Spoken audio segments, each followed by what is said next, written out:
Pues como les comentaba, la visión es muy importante. Tenemos la función del globo ocular como tal, que es una función óptica. El globo ocular, al final de cuentas, es una lente que va a estar compuesta por diferentes cámaras que va a dirigir la imagen hacia la retina, y la retina como tal va a tener la función sensorial. Esta va a producir, va a transformar este impulso luminoso, esta energía luminosa, la va a transformar como tal en energía eléctrica y va a ser el encargado de transmitirlo hacia el cerebro, donde se va a integrar y podemos ver nosotros la imagen como tal. Prácticamente todas las imágenes que nosotros observamos van a entrar al globo ocular, y por la refracción que existe, entonces se van a proyectar en la retina de forma inversa. O sea, vamos a ver todas las imágenes de cabeza. El cerebro es el que conjunta toda esta imagen, toda esta información, y la hace que nosotros la veamos de forma normal. Generalmente el globo ocular va a medir 22 a 24 milímetros en su eje axial y va a tener un peso aproximado de 8 gramos. Entonces, la primera porción o la primera parte que vamos a ver desde la parte externa del ojo van a ser los párpados. Los párpados van a estar formados principalmente por piel delgada. Esta piel va a recubrir tanto al párpado superior como al párpado inferior, y vamos a tener aquí en esta porción a las pestañas. La parte interna de los párpados va a estar recubierta por una membrana, por un tejido conectivo laxo, que es muy delgado, es muy fino y es transparente. Este tejido se le va a llamar conjuntiva. El espacio que va a existir entre ambos párpados, entre el párpado superior y el párpado inferior, lo vamos a llamar hendidura palpebral.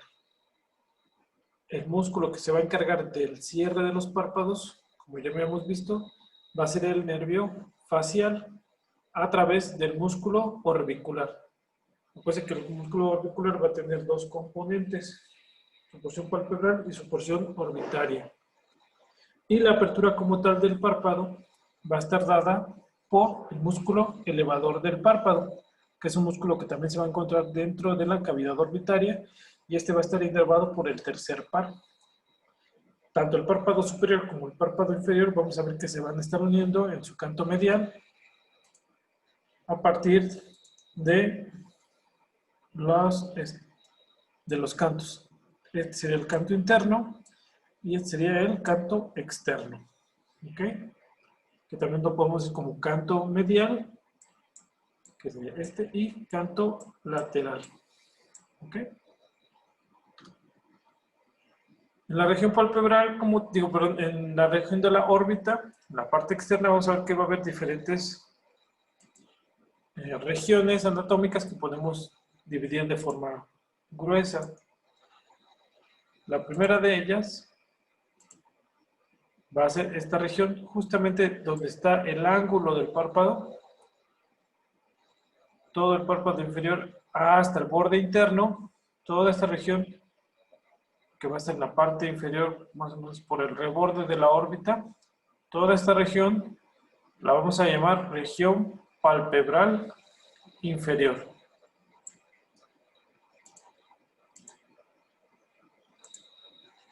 En la parte superior, igual, desde el canto externo hacia el canto interno, vamos a tener la región palpebral superior, que igual está por todo el reborde de la órbita en la parte superior. Entonces, región palpebral superior. A cada uno de los bordes de la órbita se van a formar las regiones de los ángulos o los cantos. Entonces, vamos a tener el canto o región del ángulo lateral del ojo, o la región temporal también, o el canto externo del ojo. Y en la parte medial, justamente vamos a tener la región del ángulo o canto medial del ojo, o la región nasal, o el canto interno. ¿Ok? Y la última de las regiones que tenemos aquí va a ser la región que va a corresponder a los arcos subpreciliares, que va a ser la región de las cejas. Esas serían las áreas anatómicas de la parte externa de la anatomía de superficie que podemos observar.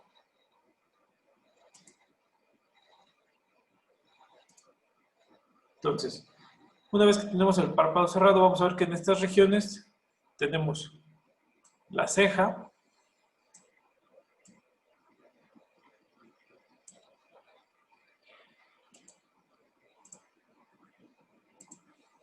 y dentro del párpado superior vamos a ver que también va a haber dos regiones.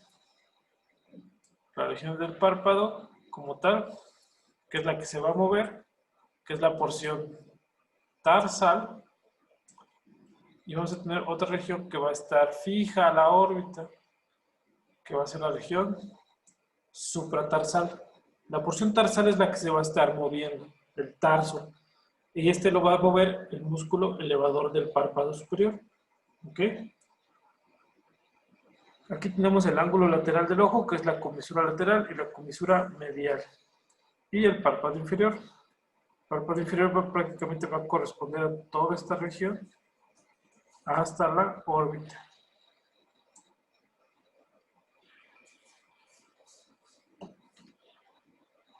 Aquí podemos ver este espacio que se forma cuando el párpado está abierto.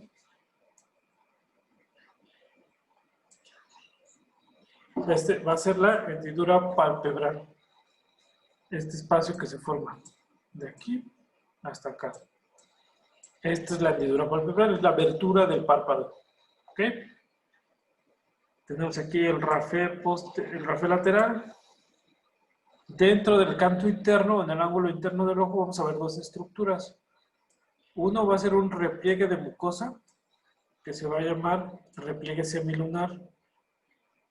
Y por dentro va a haber un cúmulo de tejido, que se va a llamar carúncula lagrimal. ¿Ok? Aquí vamos a ver una pequeña elevación que va a ser la papila. Perdón, aquí está la papila lagrimal. Y dentro de la papila vamos a tener el conducto lagrimal. En el ojo tenemos aquí todo el limbo esclerocorneal o limbo o surco escleral. Tenemos la pupila y el iris alrededor. Las pestañas van a estar en lo que sería el párpado superior y vamos a tener también pequeñas pestañas en el párpado inferior.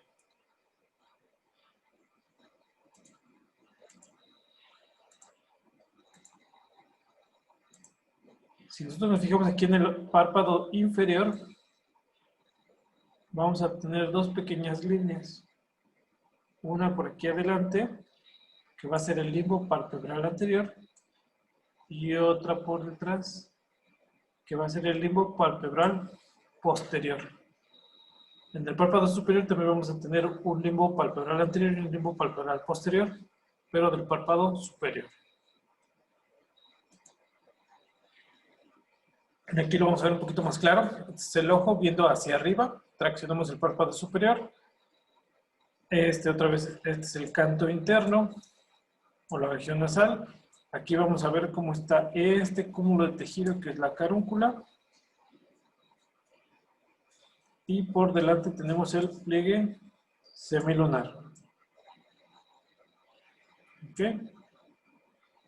Justamente aquí en esta porción del pliegue semilunar se continúa con este que va a ser el fórnix conjuntival inferior. ¿Cómo se va a formar el fórnix? Si nosotros hacemos un corte sagital del globo ocular, vamos a tener que el párpado hace este sería el párpado superior.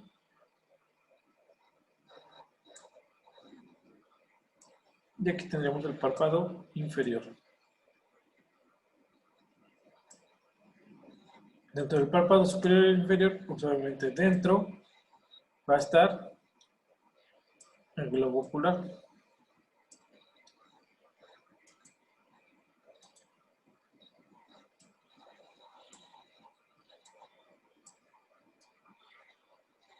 El tejido que va a estar dentro, que va a recubrir, que es la conjuntiva,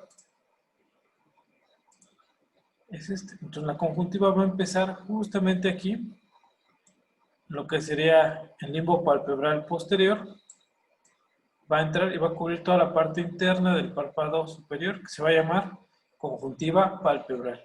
Después va a bajar y va a cubrir al globo ocular, y esta va a ser la conjuntiva vulvar. Y después sube otra vez y va a cubrir al párpado inferior y se va a llamar conjuntiva vulvar. En esta región, donde se junta la conjuntiva vulvar con la conjuntiva palpebral, se va a llamar fornix. Hay un fornix conjuntival inferior y va a haber un fornix conjuntival superior también. ¿Ok? Y aquí también podemos ver otra vez cómo está el párpado.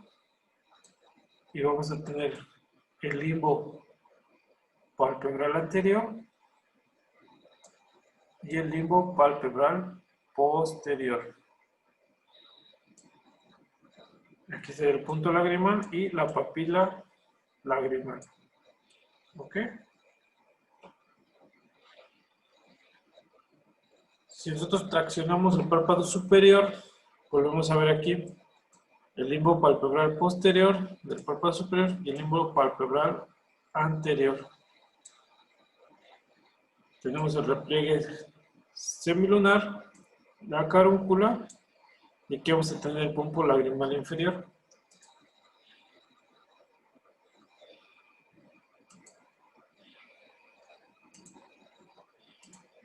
Entonces, el punto lagrimal superior vendría de esta parte y el conducto lagrimal inferior vendría hacia esta porción. En esta región tendríamos la glándula lagrimal y aquí tendríamos los conductos de la glándula lagrimal por dentro. Entonces la lágrima llevaría el recorrido hacia este sentido.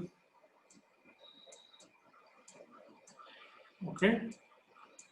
Entonces una vez que está aquí, aquí se va a recolectar y va a caer justamente en esta porción que sería el saco lagrimal, y del saco lagrimal descendería hacia el conducto naso-lagrimal para drenar en el meato inferior dentro de la cavidad nasal. ¿Ok? Entonces, aquí tenemos la conjuntiva. La conjuntiva va a ser este tejido delgado, transparente, que cubre tanto al globo ocular como a los párpados. Entonces, si logran observar aquí, en el ojo, en la parte interna, tenemos todo este tejido linfoide, todo este tejido conjuntivo, que va a ser el acúmulo de conjuntiva que le vamos a llamar carúncula. Y después continúa con este repliegue, que es el repliegue semilunar, y aquí observamos el fornix. Si se fijan, los vasos sanguíneos van a llegar hasta esta región, que es el limbo escleral, o la unión escleral, o limbo esclerocorneal. Y aquí vamos a tener los vasos sanguíneos de la conjuntiva, que van a formar o van a llevar la irrigación y los nutrientes hacia la esclerótica. ¿Ok? Entonces, como vemos, la conjuntiva va a ir desde el limbo esclerocorneal, se va a ir a los fondos de saco hasta la cara interna de los párpados. Mientras está en la esclerótica se llama conjuntiva vulvar. Cuando está en los párpados, conjuntiva palpebral. En el canto interno van a formar dos estructuras, que va a ser la carúncula y el pliegue semilunar.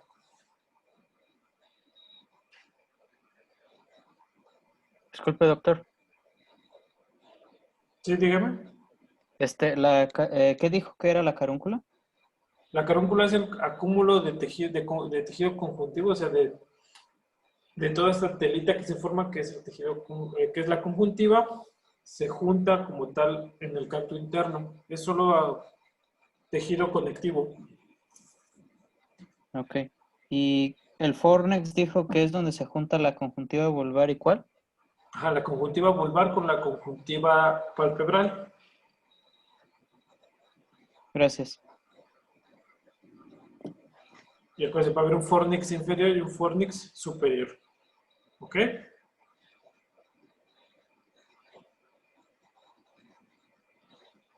Gracias, sí. Perfecto. Entonces, recordando lo que vimos de la órbita la vez pasada, vamos a observar que va a haber solamente 4 músculos que se van a unir en un anillo tendinoso común dentro de la cavidad orbitaria. Estos músculos van a ser el músculo recto superior, el músculo recto lateral y el músculo recto medial y el músculo recto inferior. ¿Ok?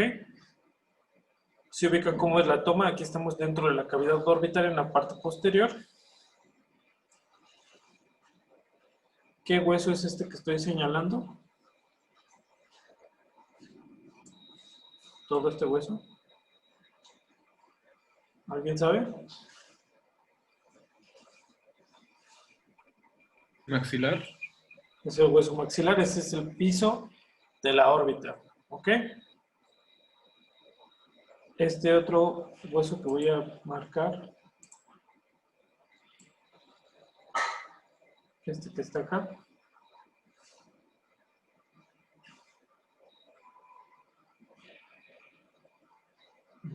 ¿saben qué hueso es?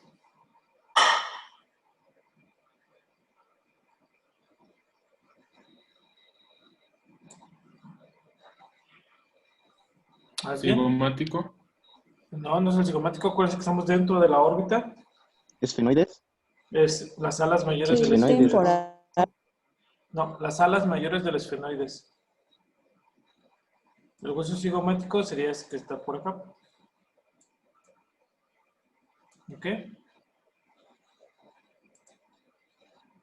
Este hueso que está acá arriba, que es de toda esta región. Todo esto. ¿Qué hueso sería? El frontal. Es el frontal. Y bueno, estos ya están marcados, estos otros dos, que formarían la pared medial de la órbita, que sería el etmoides, la lámina papirácea, y el hueso lagrimal. ¿Ok? Entonces, si observamos dentro de este anillo tendinoso común,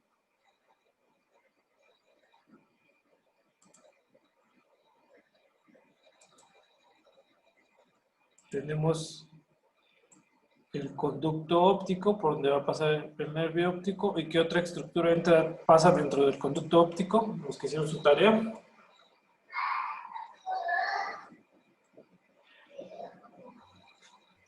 Arteria La arteria oftálmica, es correcto. oftálmica. Ajá, la arteria oftálmica. Y después acá tenemos la fisura orbitaria superior. En la fisura orbitaria superior también vamos a ver ahorita qué estructuras pasan, pero lo más importante que quiero que vean ahorita es que esta fisura orbitaria superior se va a dividir en 2 porciones. Una que está dentro del anillo tendinoso común y otra que está fuera del anillo tendinoso común. ¿Ok? Porque van a pasar diferentes estructuras a través de ellos.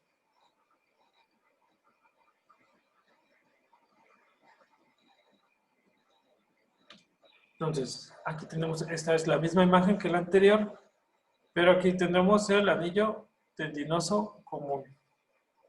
Entonces, el anillo tendinoso común, las dos estructuras que vimos que van a salir juntas del canal óptico es el nervio óptico y la arteria oftálmica.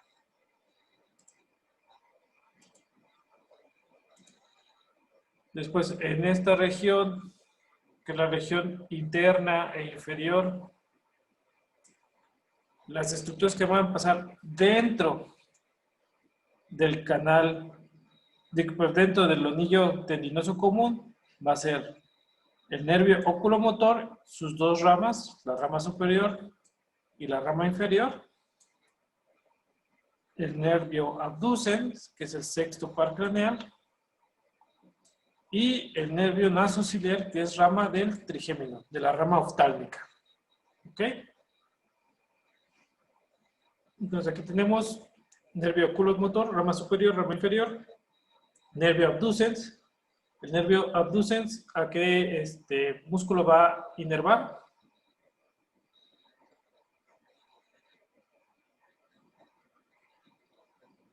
¿Alguien sabe? ¿No es al recto lateral? Exactamente, al recto lateral.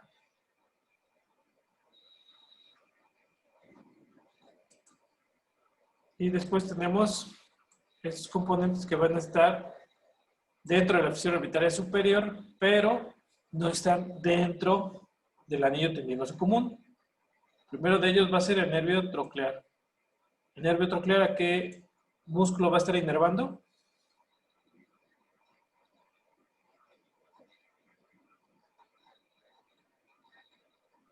Oblicuo superior. Al oblicuo superior, exacto. Después tenemos la rama frontal del nervio, de la rama oftálmica del trigémino, y también vamos a tener la rama lagrimal del nervio oftálmico. Y vamos a tener una arteria y una vena. Va a ser la arteria, de la arteria oftálmica vamos a tener aquí la arteria meningia recurrente. Ahorita vamos a ver cómo esta arteria meningia recurrente entra o sale de la arteria oftálmica y después va a regresar otra vez hacia la base del cráneo a través de la fisura orbitaria superior.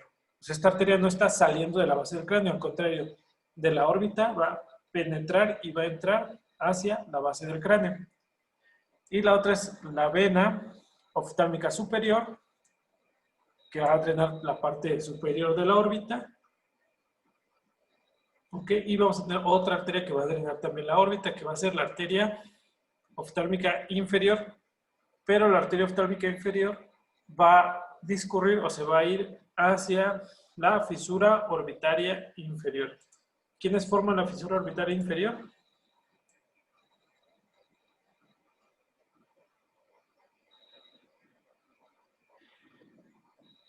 ¿Qué huesos la forman?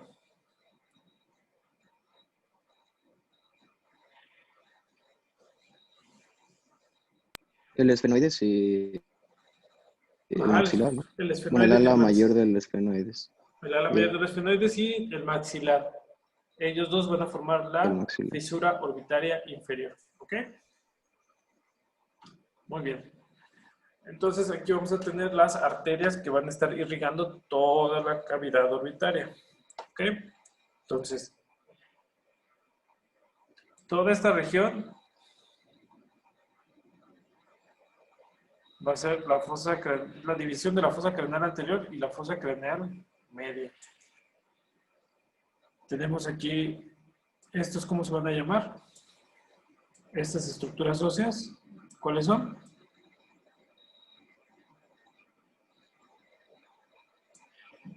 ¿Alguien sabe?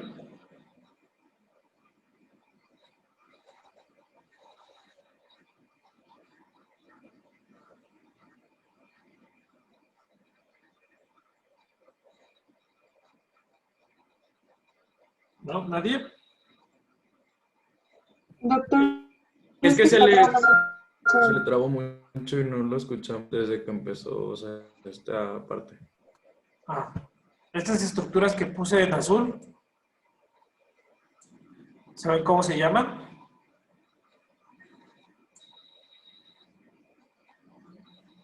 Doc, es que no se escuchó porque se está grabando. A ver, permítanme. Desde que empezó esta diapositiva no lo escuchamos.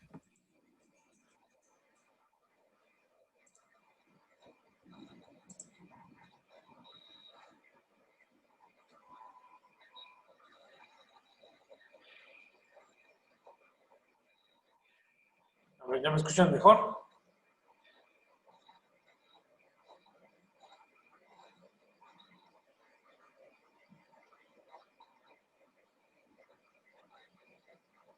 ¿Se me escuchan?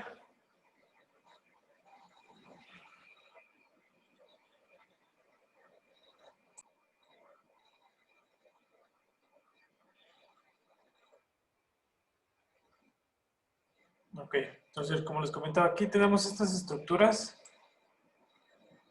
que van a estar en esta región. ¿Saben cómo se llaman estas estructuras?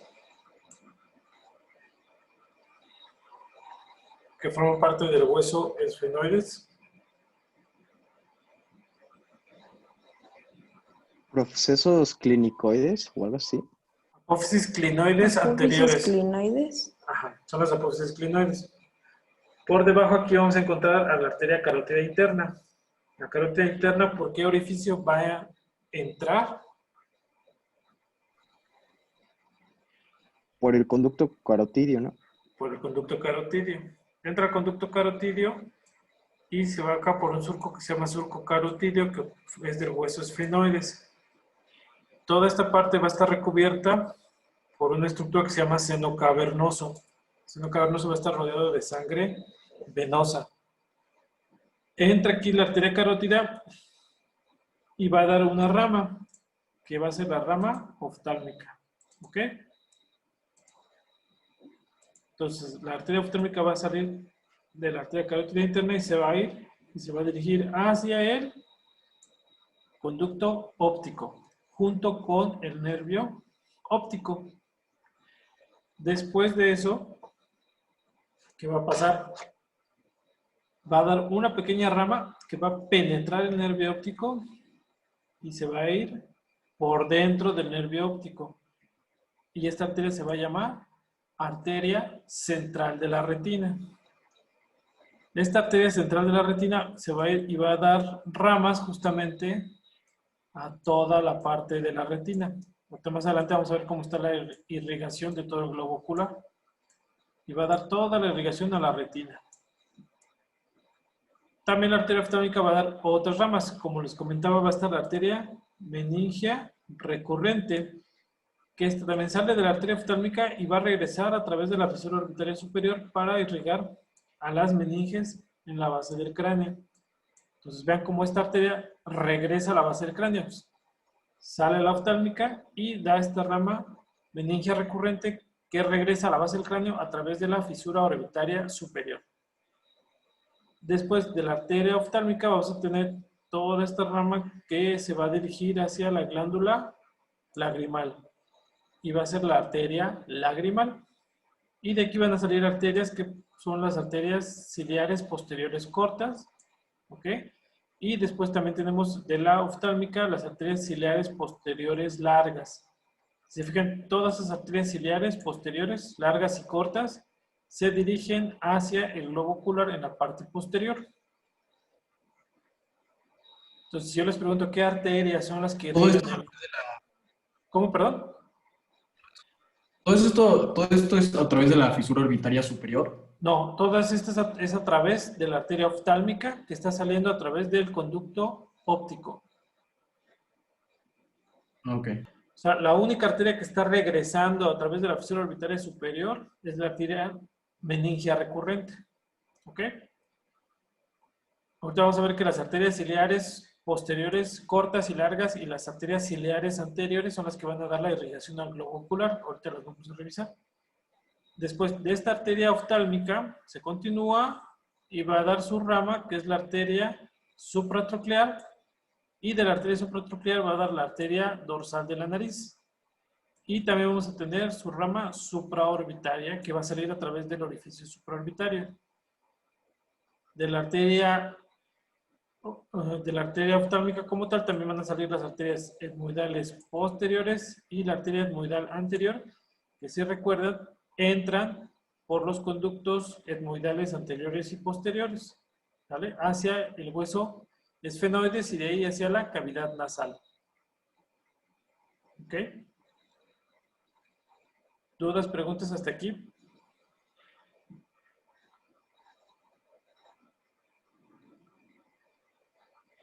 Entonces, para el examen, nos va a preguntar en general todas las, bueno, venas, arterias que irrigan el globo ocular. Sí, todas estas ramas se las tienen que aprender las principales. ¿Ok? ¿Puedes repetir las dos ramas que salen de la supratroclear? De la arteria supratroclear nada más va a salir la arteria dorsal de la nariz. Se continúa. Porque toda esta va a ser la arteria oftálmica, toda esta acá. Y justamente aquí se va a dividir ya en arteria supratronclear y en arteria supraorbitaria. Y de la arteria supratronclear se continúa con la arteria dorsal de la nariz. Okay, permítame tantito. Sí, ya se escucha. Sí. Ok, perfecto. Entonces continuamos.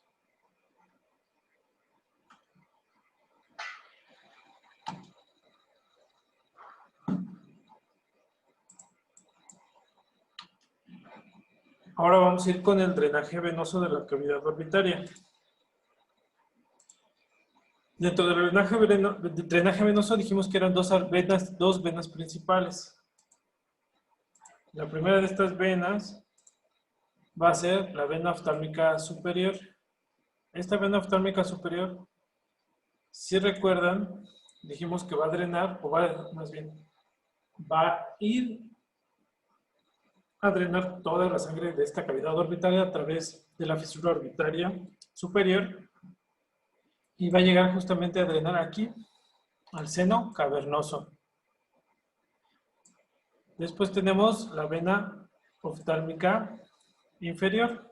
La vena oftálmica inferior va a drenar principalmente hacia la fosa infratemporal al plexo venoso pterigoideo o al plexo pterigoideo.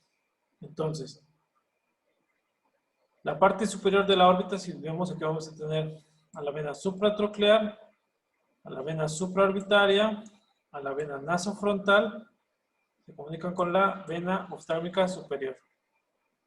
Tenemos aquí, si tenemos arterias ciliares posteriores, lo más común sería que tuviéramos venas ciliares posteriores también, pero no les vamos a llamar venas ciliares, les vamos a llamar venas vorticosas.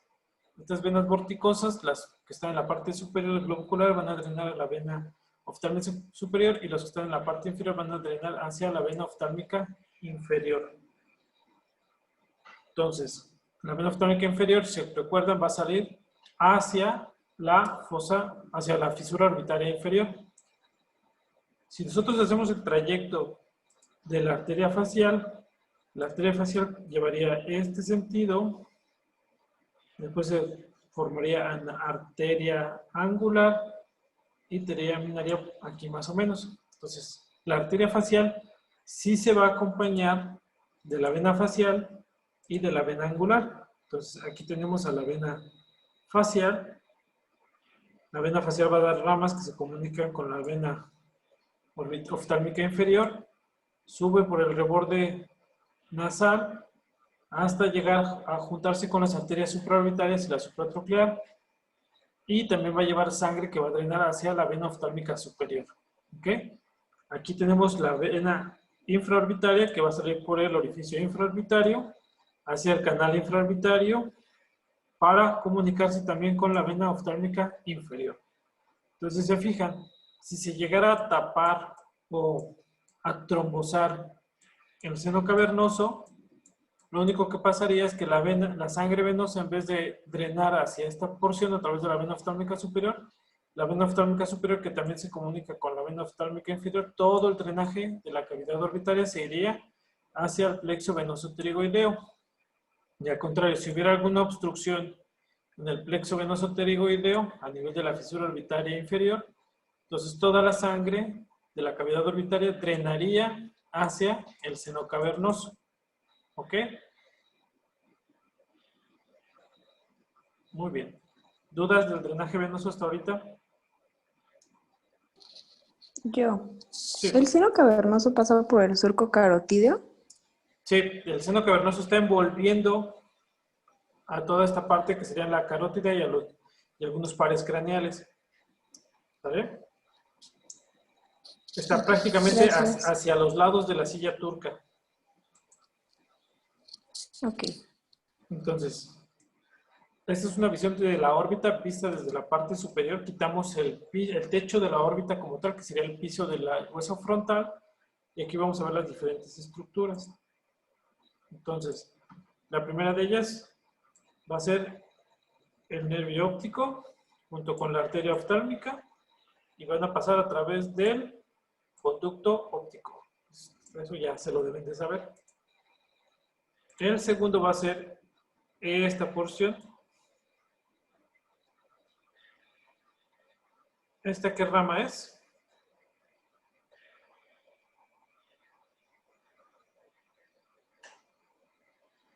¿Alguien sabe cuál es? Oftálmica. Es la rama oftálmica del trigémino. Ok. ¿Por qué orificio está saliendo de la base del cráneo para dirigirse a la órbita?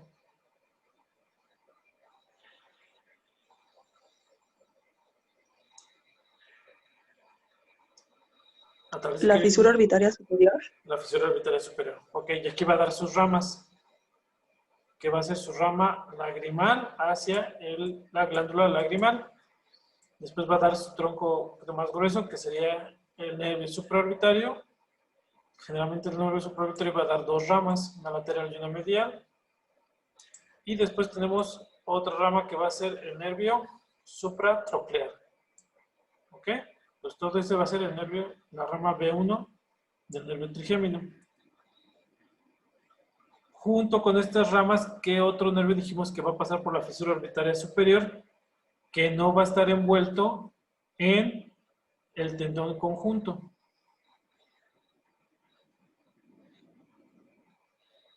Y ahí lo pueden ver. El troclear. El nervio troclear. Entonces el nervio troclear viene por acá, pasa medial hacia la rama del trigémino y se va a inervar ¿qué músculo? El oblicuo superior. El músculo oblicuo superior. Muy bien. Que sería todo este músculo que está acá. ¿Okay? Después tenemos aquí el nervio oculomotor. El nervio oculomotor, ¿por dónde va a pasar? ¿Por dónde abandona la base del cráneo? Por la fisura orbitaria superior. Por la fisura orbitaria superior. ¿Por qué no lo vemos aquí? ¿Por dónde se va a ir el nervio oculomotor?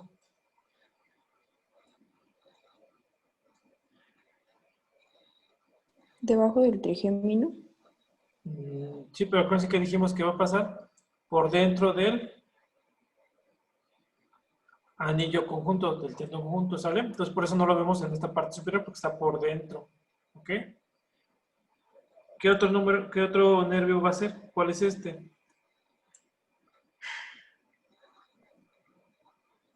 ¿Qué nervio es? El nervio abducens. El abductor, ajá, el nervio abducens, o el nervio ocular motor externo, que va a dar, ¿qué nervio es qué músculo es el que va a estar inervando? El recto lateral. Recto lateral. El recto lateral, entonces este también va a pasar y aquí lo podemos observar, cómo se va a ir. Y aquí está este músculo que es el recto lateral. ¿Ok? Después vamos a tener esta otra rama del trigémino. ¿Qué rama es esta? Maxilar. La rama maxilar. V2. Ajá, B2. Y esta rama, ¿por qué orificio va a estar saliendo de la base del cráneo? Foramen redondo. Por el foramen redondo. Muy bien.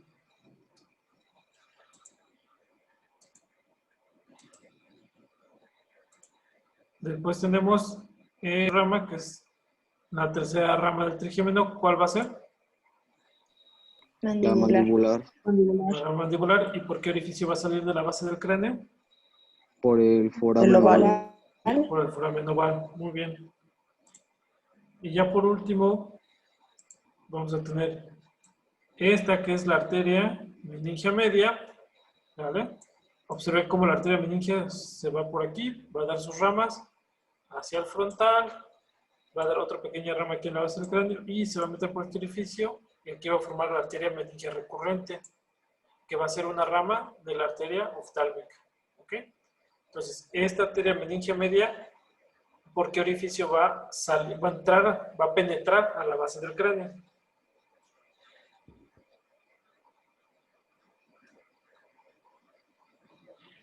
El espinoso. El orificio espinoso, ajá, el orificio también lo pueden encontrar en otros libros como redondo menor, ¿sale? Pero nosotros lo vamos a llamar espinoso. Muy bien. Entonces ya les queda un poquito más claro todo lo que estuvieron haciendo su tarea. Este es otro esquema de las arterias de la arteria oftálmica. Entonces vamos a ver que la primera, bueno, de las ramas va a ser la arteria central de la retina, que aquí está la oftálmica, y viene esta arteria por dentro del nervio óptico. ¿Ok? Después tenemos una arteria que se dirige hacia lo que sería la glándula lagrimal, que es la arteria lagrimal. Tenemos la arteria meningia recurrente, que se comunica con la arteria meningia media. Tenemos las arterias ciliares posteriores largas y las arterias ciliares posteriores cortas. Vamos a tener una arteria supraorbitaria. Vamos a tener una arteria etmoidal anterior, una etmoidal posterior. Vamos a tener la arteria supratroclear y la arteria dorsal nasal. Y vamos a tener las arterias palpebrales medias y palpebrales laterales. Y de ahí van a salir también las arterias conjuntivales. Esto digamos que es la parte externa. Pero todavía no vemos cómo está irrigado el globo ocular. Esta va a ser la irrigación del globo ocular. Entonces, si se recuerdan, tenemos que las tres porciones del globo ocular, que es la retina, la coroides y la esclerótica, tienen irrigaciones diferentes. La retina como tal va a estar dada su irrigación a través de la arteria central de la retina. Entonces, por aquí viene la arteria central de la retina, penetra justamente en esta parte que se va a hacer el disco óptico, por donde entran las fibras del nervio óptico, y va a dar la irrigación a toda la retina. Justamente hasta donde empieza la hora serrata. Después tenemos las arterias ciliares posteriores cortas y las arterias ciliares posteriores largas. ¿Qué característica hay? Las arterias ciliares posteriores cortas van a llevar toda la irrigación en la región de la uvea. Se fijan, dan todas estas pequeñas ramas. Y las arterias ciliares posteriores largas no van a dar ramas dentro de la uvea, sino que se van a ir directamente hacia adelante hasta llegar a círculo arterial mayor del iris.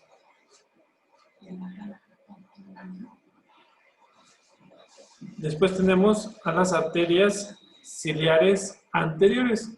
Y las arterias ciliares anteriores también se van a comunicar hasta el círculo arterial mayor del iris.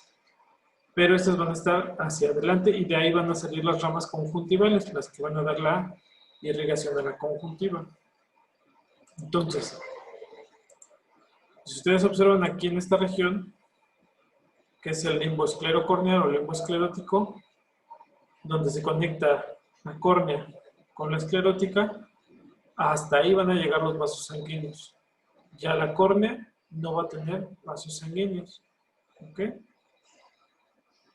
Entonces, la retina está irrigada por la arteria central de la retina. La uvea o la coroides va a estar irrigada por las arterias ciliares posteriores cortas y las arterias ciliares posteriores largas se van a llevar la irrigación hasta el círculo arterial mayor del iris. ¿Ok? El drenaje venoso va a ser prácticamente similar. La retina va a estar drenando a través de la vena central de la retina.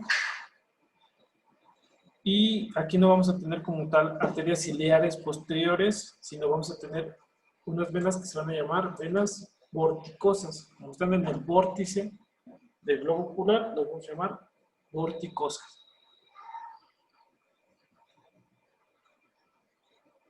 ¿Dudas, preguntas hasta aquí?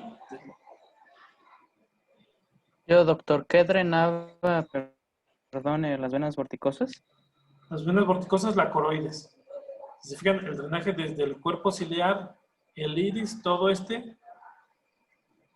va a drenar hacia la coroides y de la coroides hacia las venas vorticosas.